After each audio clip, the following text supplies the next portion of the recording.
So you wanna go hard? So you wanna be the greatest? Your life is a fantasy, and it's all for the taking. Cause this time is now, and I gotta get it. I'm a beast, I'm a freak when it comes to winning. Eyes on the prize, like a television. All room, no bus, no room, your prize. So you wanna go hard? Welcome to the show, everybody. Joseph Robert, the fantasy football counselor, online here with Tim, the bald guy. Yes, how's it going, everybody? Tim, a lot of people have been asking about you. I think we missed one episode this past week, and a lot of people asking about you. Where's Tim? We missed Tim. Or is the other bald man, Tom Santinello, replacing Tim? Everybody, a lot of concern here for you. Tom and I are going to fight. Is that I told you before, there can be only one.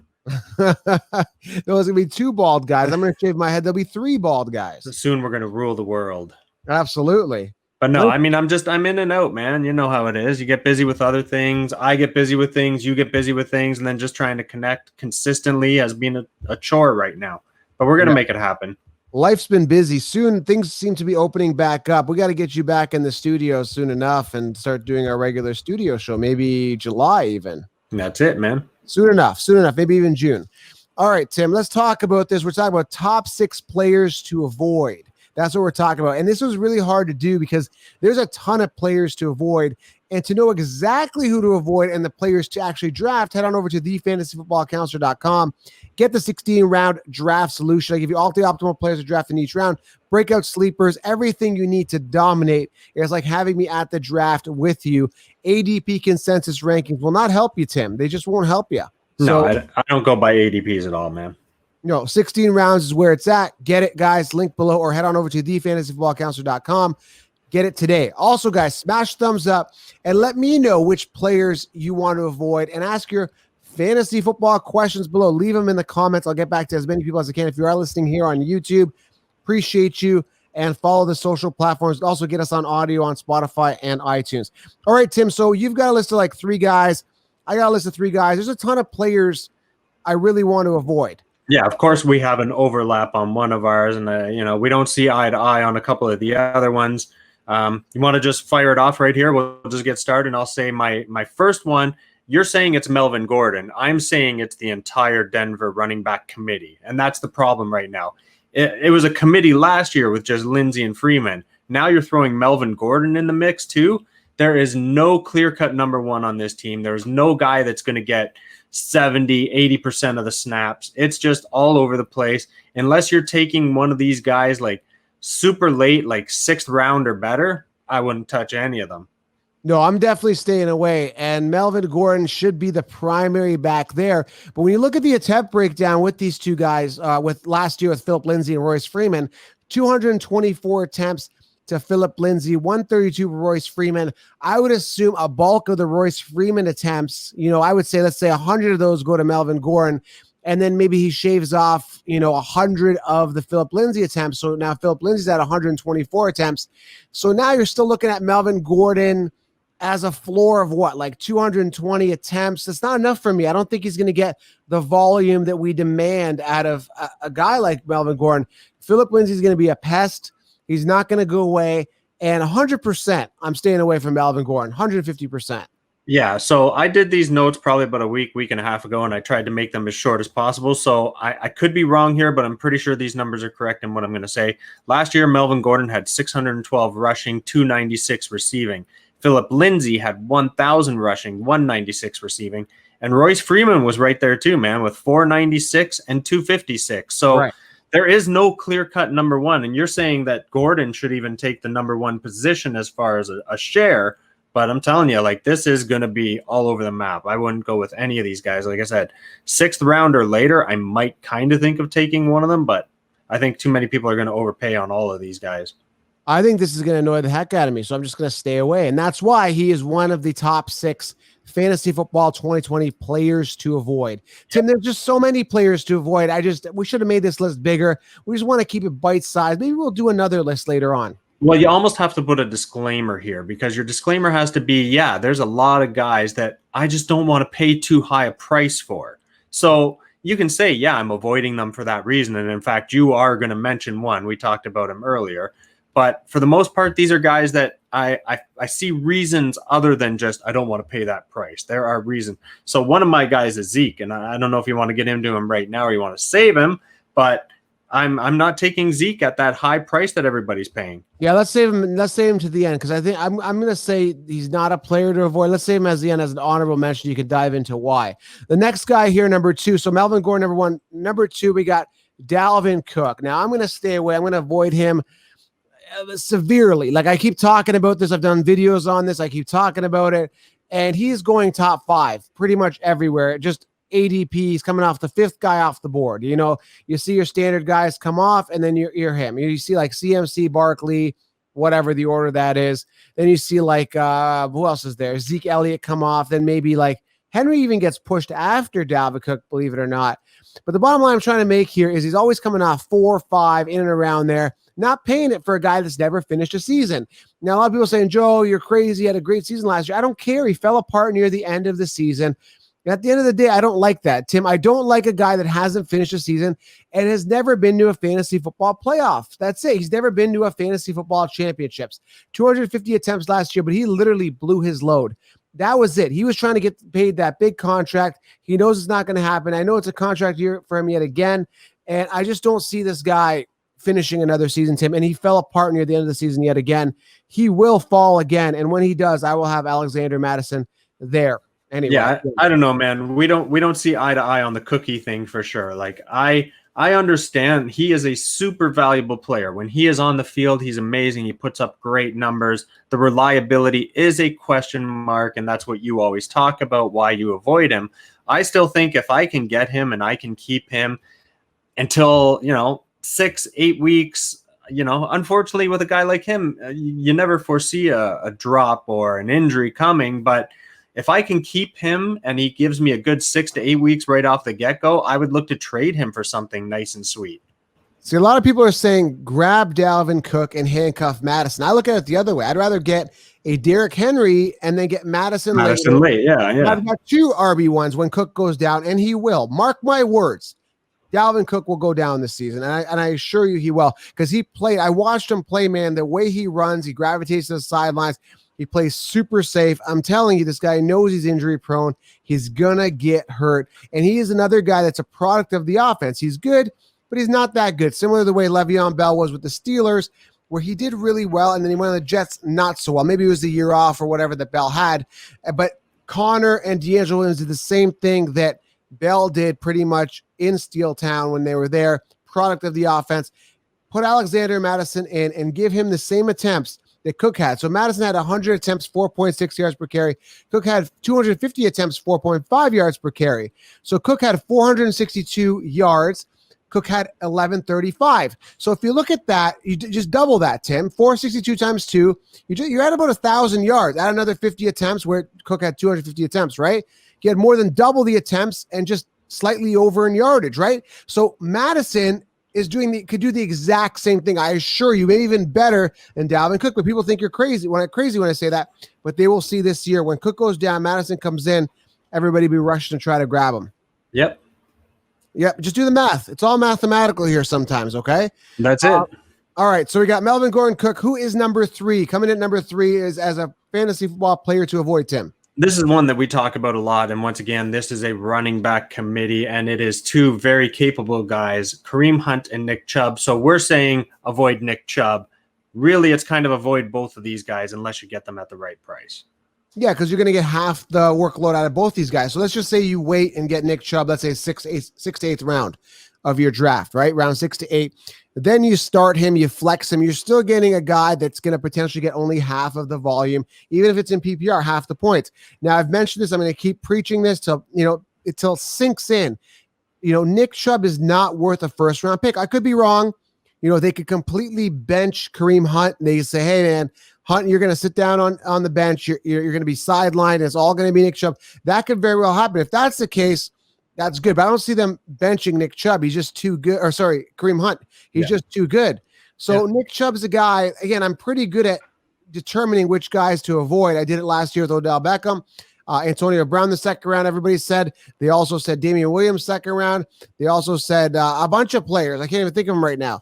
But I'm telling you, I'm really good at dodging these bullets when it comes to avoiding players. And Chubb is the guy that doesn't seem viable as a first round pick to me at all. Absolutely. I totally agree with that. Like these guys are a really nice 1-2 punch. So when it comes to playing football games, I think they're a great tandem, a great duo, whatever you want to call it. But when it comes to fantasy, no. I think that Kareem Hunt is just way too capable of taking a lot of the passing and a lot of the yardage away that way. Even the short touchdown passes, like just it's an avoid situation all around for sure. And if you look at the trend, like I said, 6 out of the 8 games in PPR, Kareem Hunt outscored Nick Chubb last season. That's signs. That's a history that shows when these guys are together, Chubb will lose that volume. So people are drafting Chubb thinking he's going to be the first 10 weeks without Kareem Hunt there. They think it's the same type of Chubb, same type of projection, right? You don't draft it based on where you finish. You draft it on what the potential outcome could be, and that is a significant decline if Kareem Hunt gets the work which he should. Stay away. Yep. All right, next guy.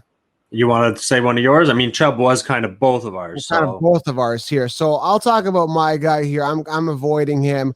And personally, I'm avoiding all quarterbacks early. And I'm talking like up to round 5. So the 4 quarterbacks come off the board in the first 5 rounds are typically Lamar Jackson and Pat Mahomes. They're coming off round 2 to 3, okay? 12-person league, 1-point PPR league, just to let you know. And then you see Kyler Murray and Dak Prescott coming off in around round 5. I'm going to avoid all those guys, but the guy I'm specifically talking about is Lamar Jackson. I understand the temptation to go with the top point getter last year at the quarterback position. I totally understand that, but you got to understand that second round pick, right? You can load up on a solid running back at a scarce position and go with that robust RB strategy and load up on running backs and avoid the quarterbacks. So you get a ton of value in round 7. There's Josh Allen, there's Matt Ryan, there's Russell Wilson, a ton of value, Tim, 7th round and up. I'm staying away from Lamar Jackson. Are you drafting him? What do you think? I'm not drafting him at that price, but I understand why some people would do it. So what did he get last year? Over 400 points, wasn't it? It was ridiculous. Yeah. So even if he does have a decline, even if he gets 350 points, that's still better than 95% of your fantasy players. So I understand the allure of grabbing this guy early, hoping that he's still going to have another tremendous year, maybe not as great as last year. It doesn't matter. He is good for 20 to 30 points on average, like any week, no problem. Okay. So I understand the allure, but yes, I don't want to pay that kind of price either. But he's comparable to an RB1, man. He's putting up those big dog numbers. And that's the problem. So here's the deal. He had 415 plus fantasy points, 415.68. Now, when you look at him, that's 176 attempts. He pretty much 1,206 rushing yards. He was like 6th in rushing yards amongst running backs. Let me repeat this again, Tim. 6th in rushing yards amongst running backs. It was Henry, Chubb, McCaffrey, Zeke, Chris Carson, and then Lamar Jackson. So I'm looking at this guy and I'm saying, okay, 176 attempts, that's a lot, and you're putting yourself at risk. So you got to deal with a guy that could potentially get himself hurt if he's running that many times. Not only that, if he does continue to run that much and he does produce, yes, the numbers will be there, but they just drafted Dobbins, which means they got another running back that could run the ball and take away some of those running attempts. So that helps him on the preservation of the body, and he may not get injured as easily because he's not risking himself, but it's also going to take away from the attempts and those rushing yards and lower his points. So it's kind of a lose-lose situation when you look at Lamar. And again, that whole what goes up must come down thing, I'm just going to stay away, man. Second round pick, I'm not touching a second round quarterback. No way. Yeah, like I say, I understand it from a point per game sort of thing, but I just wouldn't want to take that risk either. And I say it all the time too. I love him as a quarterback, but running quarterbacks always scare me. I love the fact that they can put up those great points, but they do open themselves up to injury more. All right, so I've given you my guys. We had some crossover. Mine was Cook, Chubb, and Lamar. You've given us Melvin, Chubb, and who else do you got here? So now I'll give everybody a punch in the nuts, or they'll return a punch in the nuts to me. I am staying away from Zeke Elliot.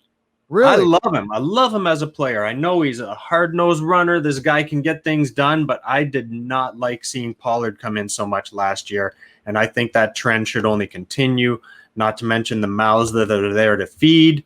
I don't see Zeke being worth that top 3 pick, like he's still probably going to produce really great points, but I'm not going to risk that much on him. If I could pick him up really late 1, early 2, yeah, I love him, but I just don't want to take him at that early price. I think Pollard's going to cut in too much. Listen, I think he's still solid. I do have that concern. The Pollard effect is kind of in the back of my mind, but last year, 301 attempts, right? The coach that was there, Garrett's not going to be there anymore, but the guy got paid, right? The guy got paid. They got to use him. They want to win, right? If they want to win, they put their best player out there. I still think he eats 301 attempts last year. I would think even if it drops maybe to 260 as kind of like a floor for him, 1,357 yards, maybe he drops to 1,200, 12 touchdowns, maybe it drops to 10. But he's still the guy, and I still think he gets work. Tony Pollard only came in for 86 attempts. He'll be used. It is concerning, but I still think Zeke's the man. I'm going to try to dance around him if I can, because I'm going Saquon if I go in around first or second, and then I may get Henry in and around there because I got Henry ranked higher than Zeke right now. So I may end up getting Henry, and if not later first round, I'll go Jacobs or someone like that. But I'm going to try to dance around Zeke if I can with Saquon and Henry, maybe even Jacobs. But if he's there and it's my turn and I'm like going fourth, it's like Henry's gone and Saquon, I may have to grab him, and I'm going robust RB, so I'll be okay. But yeah, I can definitely see the concern there. I'm not going to avoid him possibly, but I'll dance around him. How about that? Yeah, and I get it. The guy's a beast, and I don't think he's going to fall off the map. I just think, when you're paying one of those really high prices, I don't know. To me, there's too many questions. Yeah, and the next guy here, Rob Gronkowski, you have him here. Big risk. Yeah, I just don't see him being what he used to be. Of course, he's a big dude. He's got great hands. He can get it done. He's more than capable. But look at what Tampa Bay has put together this year, man. There is just way too many mouths to feed there now. He's going to be a solid tight end, but he's not going to be a top 5. Nope. Yeah, that's a big concern to me. When I look at his stats throughout the years, he hasn't stayed healthy. This is crazy. You're going to be like, oh my God, I can't believe it. He has not completed a full 16-game season since 2011. Can you believe that? I can actually. That's crazy. 6 games in 2016, 14 in 2017, and 11 in 2018. But yeah, not a complete 16-game starting where he started 16 games since 2011. That's insane. It seems like the norm for tight ends, man. It's very hard for them to have a run of 16 full games every year. Right. Not many guys can do it. So yeah, Gronkowski's going to be good. He's still going to get some nice points. He's going to make some amazing plays. He's great for the team. He's not going to be amazing for your fantasy team. Right. So, guys, that's it. Tim, anything else you want to add? There's a ton of players to avoid. I just made a quick little top 6 list. There's a ton of other guys I'm staying away from risks and stuff like that. And there's so many players to avoid. There's a lot, especially guys that are not in committees and stuff like that, or guys that haven't performed.